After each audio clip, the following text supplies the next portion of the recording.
Hello, everyone, and welcome to FaM Sports Varsity Section 1 Football Breakdown. I am your host, Frank Langella. This is my co-host, Marcelio Langella. And Mars, for this video, we're going over Section 1C, 1D, and the Independent League title games. And we're at the big moment, the section title games. Everyone talks about the big groups, the double A, the single A, B, but don't forget about the little guys, right? And this has got some interesting matchups going on this weekend. And, I'm really excited to break these games down. There's some really interesting games going on, and we're looking forward to watching them and see how they compete and see who comes out on top. And let's start with 1C, Mars. And, there's been a dominant force over the last, 4 years now? Dobbs Ferry, right? Dobbs Ferry is 5-3. They went on their magical run. Was it last year? Yeah. Right? Their magical run last year. I know the one section talked about it. I had a brain fart of how deep they went. But they had a magical run last year. And they're playing a newcomer, Valhalla. Now, Valhalla's not a newcomer in the division, but Valhalla hasn't reached a section title appearance since 2001. It's been a long time for Valhalla, and they're riding at 6-2. Okay, these two teams played each other this year already, and Valhalla beat Dobbs Ferry 21-20. It was a huge upset, huge. And we mentioned about Dobbs Ferry's dominance. They've won 3 of the 4 last section titles. I mean, they are a dominant force in this division. Okay. And before Valhalla's victory, Dobbs Ferry won 10 straight against Valhalla. So you can see that upset, how big it was for the Valhalla program. And now the rematch is set.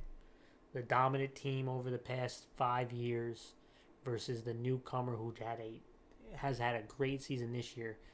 Can they pull the upset off again? That's the question, Mars. And this is going to be a huge test.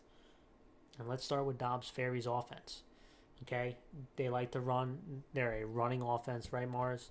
They like to throw a lot of different type of backs at you, right? And they average about 20 points a game. At times, it seems that they struggled this year on offense, but they seem to be finding their identity. Okay, and it starts with their quarterback, Harry Dan, the junior, Mars, 5'9" kid, but he's not a big kid. He runs hard. This kid is a tough kid. 4 touchdowns last week, 197 yards, and they like to run their quarterback. This quarterback really dictates how the offense goes. And if he plays well, that's when the offense really starts to click. And Dan has really been playing well the last few weeks, which has really started to spark this Dobbs Ferry offense. Yeah, I mean, I think it's really Dobbs Ferry is a powerhouse for a reason. They have a very good program. Yeah, very good program. Good training system for all these kids. And I think that being the running style team that they are with the big line that they have allows them to kind of just run over their opponents. And they have a very good system where if a new group leaves, there's a brand new one that kind of steps in and just fills in. They do, and they haven't and they had one of their famous coaches obviously retire, and they had a new guy step in when it was the assistant coach, and he's done a good job of continuing that tradition. They had a culture there, right? And sometimes when you change coaches, you lose that culture, but they've done a good job keeping that. And you mentioned, they have a program that just keeps filtering in good players because of that culture. And, another running back to keep in mind, Thomas Rich, he got hurt, but he seems to be getting healthy. He's a fast and explosive kid. Look for him to get going, right? Because they need more than just Dan to make plays for them, all right? They have multiple backs, Straw, McGovern, Sapinski, right? Rich, I just mentioned. They need these other backs to make plays outside of Dan, because I would imagine Valhalla is looking to take away Dan. I mean, Dan is the engine right now, and they need other guys to step up for Dobbs Ferry. And can they do it? Question is, can they also hit a couple big pass plays? That's another thing too. Keeping they're a run-heavy team, but can they hit a few pass plays to open up this offense? And, that'll be interesting to see. Yeah, I mean, you don't want to be a one-trick pony, right? You don't want the defense to know, well, guess what, we're going to run the ball anyway. Do you want to kind of keep them keep them guessing what you're going to do. And I agree with you. I think that Dan is a great athlete. He's a young guy. But you need to have several other skill players to help you drive this game in the right direction. And I think as Dobbs Ferry can do that, then it makes their life a little more easier. Absolutely. And let's go into the Valhalla defense. Okay, 25.3 points a game. There are times where Valhalla's defense has struggled. They've allowed 4 games of over 20 points allowed. Okay. So we've seen Dobbs Ferry offense struggle a little bit. We've also seen Valhalla's defense struggle a little bit, and it's all going to start with Mars, the run game we talked about. We mentioned you don't want to be a one-trick pony, but that one trick that Dobbs Ferry does, they do it very well, which is running the football. Valhalla's going to have to stop the run game for a few reasons. There will be times where Dobbs Ferry, because they run the football as much as they do, they'll suck the entire game away from you. Like your offense, which is a potent offense, needs possessions. And Dobbs Ferry will run it down your throat and really just take the game over in time of possession. And it's all going to start up front for Valhalla, and they have a couple D linemen that it's going to really start with. You mentioned to counter a solid-sized offensive line. Ben Reber, okay, 6'6", 292 pounds, Mars. That is a mountain of a man, okay? It's hard to move a guy like that, and he's going to have to be a cog in between the run game. He's got to stop the run, okay? But they also have another D lineman, Ishmael Youssef, okay? 2 big kids from Valhalla. They got to be able to push this pocket. They got to be able to change the line of scrimmage. They can't get pushed downfield. They may not come up with all the tackles, but what they can do is take up linemen, push the pile, make it difficult for guys like Dan to get going.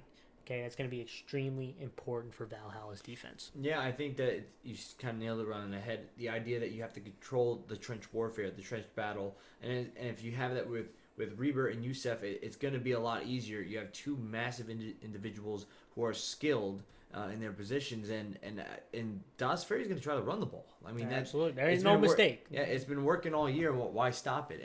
And I think that if you can stop or at least slow down the rush attack, then it's going to force Dobbs Ferry to now pick a different way to beat you, or pick another guy to beat you, other than just relying on Dan to do it, right? And that's going to be crucial for Valhalla if they want to try to beat this offense. Yep, and let's get to the other side, Mars, because Valhalla's offense has been very impressive. Okay, that's kind of what's driven this really great season for Valhalla, and it starts with their quarterback, right?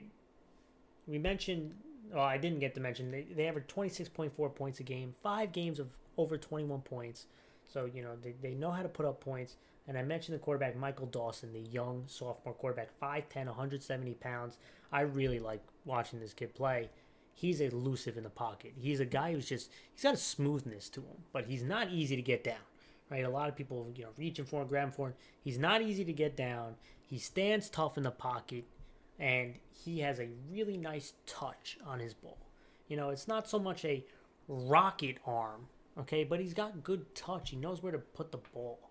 And I really like that about Dawson. So he's got this smoothness to him in the pocket. It's not easy to get to the ground. I mentioned the nice touch on the football, and he's really carried the load. He's got skill guys on the outside, don't get me wrong. But this guy is the orchestrator of that. And Dawson, all starts with Dawson, and then you're looking at the guys around him. Melvin, Musudo, Davis. He's got weapons on the outside. And that matchup, got weapons, along with a good quarterback. That's where these explosive plays start coming. Yeah, I think Dawson is really the facilitator that you need on a team. And I think that you have a plethora of reliable backs, skill position guys on Valhalla. But the show is Dawson. It is. He's the show. And now, Dobbs Ferry defense, their goal is now slow down the show or hide the show and stop we'll get to them. Yep. And because I think that Valhalla is going to rely on Dawson to really carry the team in the right direction, and that's really what a quarterback does. He's the facilitator. He elevates the guys around him to play better, and I think that's what Dawson does on a regular basis. He does, and being a young guy doing it makes it even more impressive. But you mentioned what you mentioned what Dobbs Ferry is looking to do.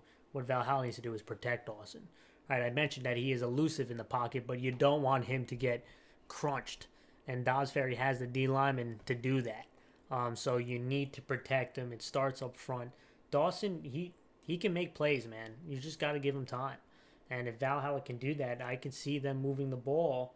And they had success moving it in the game that they played. So look for, look for them to protect Dawson and make plays. And, good. Listen about this. Their kicker Gonzalez. Okay, they have one of the best kickers in Section 1. That's another guy to keep an eye on because he is a weapon. And, in high school, people don't really think when you have a good kicker in high school, those times that you can get 3 points, those are huge. Mm-hmm. There's a lot of high schools that don't have a consistent kicker that you get in the red zone and you either go for it and you don't get it, but you have a guy who can kick. And, that's someone to keep in mind in Valhalla, too, which is another offensive weapon, right? I know it's special teams, but it's really an offensive weapon. Yeah, I think it is a weapon to have just in general, where now instead of you having to worry about I have to score a touchdown on every single drive, you now have a guy that can just kick a field goal and you're still going to get some points. Absolutely. Let's get to the final part. Dobbs Ferry's defense, Mars. 19.4 points a game. It starts with one of the best, I think, players in Section 1, Thomas Pullix, the defensive lineman, 6'2", 230. I mean, this guy, anyone who plays Dobbs Ferry, they're game planning against this kid because he is a game wrecker. Okay, he is a guy who can blow plays up. He was great in their run last year. He's a really, really solid player, and this is a guy who can get after Dawson, and that's why I mentioned his name first, because if he can get to Dawson consistently, that's where Valhalla's offense might be in trouble. And this kid, they have other guys, Zach Zoderquist, they have good players all around Dobbs Ferry's defense, but it all starts with Thomas, who is a really good player up front, does a really good job using his hands, powerful kid. He really gets off blocks consistently. Yeah, I feel like the way to win this game for Dobbs Ferry is to control the trenches, and you have the right guy to do it, right? Thomas is really just a force, a freak of nature, and like you said, he's a top player in all of Section 1 when you're looking at the defensive side of the ball. And I think that that's something that Dobbs Ferry prides itself on, is controlling the line of scrimmage, right? And their whole program is not only just running it right down your throat, but stopping anyone from running. And I feel like Thomas is really just going to help you do that. And if I was Valhalla, I'd be nervous about protecting Dawson. Absolutely. And let's get to our prediction, Mars. I'm going with Dobbs Ferry. I love the Valhalla story. I love what the coaching staff and the kids have done there. But Dobbs Ferry, they know how to win this game, and they've proven that over an extended period of time. And I mentioned Valhalla's 1-10 versus Dobbs Ferry over the last 11 games before this regular season victory. So Dobbs Ferry, don't discredit them. I know they're not as dominant as it appears to be in years past, but Dobbs Ferry knows how to win these kind of games. And maybe the moment might be a little too high for Valhalla. It might be a little too strong. This is a tough game, rematch against Dobbs Ferry, who's had a good history against you. I think Dobbs Ferry, another close game. I think these games this weekend are going to be close. I don't see a lot of blowouts, but I think Dobbs Ferry is going to win, and it's going to be in a close fashion. No, I'm going to go with Dobbs Ferry as well. I think the reason why is that it's hard to beat a team twice. Now, I think that if it was the other way around and Valhalla had lost the first time, I probably would have picked Valhalla. I think that right now, when you lose a game in the fashion that it happened, the team that lost is now going to seek this as a revenge game. And not only that, it's the section title. So now Dobbs Ferry is going to be game planning extremely hard now to stop Dawson. And I think that that's what they're going to do. Yep, absolutely. Let's go to the next section, Mars. 1D, okay? And this is a classic rivalry. We have Haldane 3-4 versus Tuckahoe, who's 7-1. These teams have split the last 4 section titles. Haldane won last year, but they played each other this regular season. Tuckahoe won the regular season matchup 40-16. And, Tuckahoe, this is one of Tuckahoe's best teams in a long time. And, they average 40.6 points a game. And it starts with their quarterback. They have a really good quarterback, senior kid, Justin Lee, who does a lot of things for them. He can throw the football. He can run the football. Talented kid. they run a high-powered offense, and they have one of the best weapons in Section 1, Jonathan Berger. 6'6" kid. Plays tight end, plays wide receiver. Huge range. He's got a huge catch radius. And this dynamic duo they have just creates a lot of pressure on the defense. Taco will give up points, but they know how to put them up. And I'm not sure if Haldane can stop this duo. Yeah, it's scary. I mean, I feel like with one great quarterback always comes a great skill position guy, and that's just such a tough thing to stop. I feel like just the skill set that they have really sets them apart compared to a lot of other duos in Section 1. Yep, absolutely. Now Haldane, okay, young team. They had a great year last year. They lost a lot of kids, so they're really trying to rebuild. But hey, this is football, right? You just got to be the best team that day to pull the upset, right? And the way they're going to do it is through their quarterback, Daniel Santos, the junior kid. He's a really talented quarterback as well.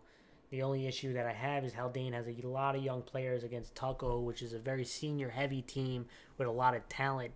This is a really tough matchup. But you mentioned it's hard to beat a team twice. So the psychological edge, does Haldane have it, right? The underdog mentality, maybe they can, but, it's not going to be easy. Haldane's going to have to force turnovers. They're going to have to prevent big plays more. So that's really where it's going to start. Prevent the big plays. That Tuckahoe has a lot of big plays. They had a few big-time plays in their regular season matchup. They got to stop big plays, maybe force a couple turnovers. They got to play the Cinderella role, which is, do some things that Tucko doesn't normally do, which is you got to force them to get into bad situations and force some turnovers. Yeah, I feel like this stopping the duo is just really just going to be so difficult to do. And I feel like, obviously when you're a defensive mind, you're going to say, listen, these two guys aren't going to beat us, and they're going to try everything possible to stop it. Now, it's a lot easier said than done. I think that is their priority. Now, can they get it done? We'll wait and see. Yeah, well, let's get into it. Let's do our prediction. I'm going with Tuckahoe. I think Tuckahoe wins. This is one of Tuckahoe's best teams in a long time. And I think this is probably the one game that I see getting out of hand. I think the game will be relatively close through halftime, but once the third and fourth quarter hit, Tuckahoe is going to pull away, and I think they win pretty easily. Yeah, I'll go Tuckahoe as well. I feel like this duo is just too good, and I feel like it's just they're not gonna be able to stop them. Haldane won't be able to stop it, and it will. I think it'll be a little bit closer than the last time. But they'll pull away. It's very similar to one of my other predictions.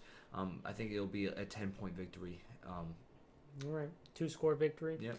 Yeah, I could see. I think might even a little bit more. I think it's closer to the regular season matchup. But Haldane's got a good coaching staff, so we'll see. Let's go to our final game that we're going to talk about, the Independent League, right? So they have a bowl championship to decide who the best team among the independents, and it's got Briarcliff 7-1 versus Edgemont, who's also 7-1. And these two teams played in the regular season where Edgemont won 40-21. And Edgemont is 8-4 in the last 12 meetings against Briarcliff, so they did well in the regular season versus them. They have some favorable history. And let's just dive into these two teams really quickly. Mars, Edgemont, 34 points a game. Okay, they average offensively, which is third in the Independent League. 21.3 points a game they allow defensively, which is second in the Independent League. So obviously a well-rounded team. They have I like their quarterback, Kirk. This is Leonardo. How about that one, man? Say that name 3 times, but this kid, 5'9", good athlete. He does a lot of different things for them. This quarterback, I really like. He's a smooth athlete. You watch him play. He is a smooth guy. He's an electric type of player, and he just I like a lot of different things that he does. He's a talented kid.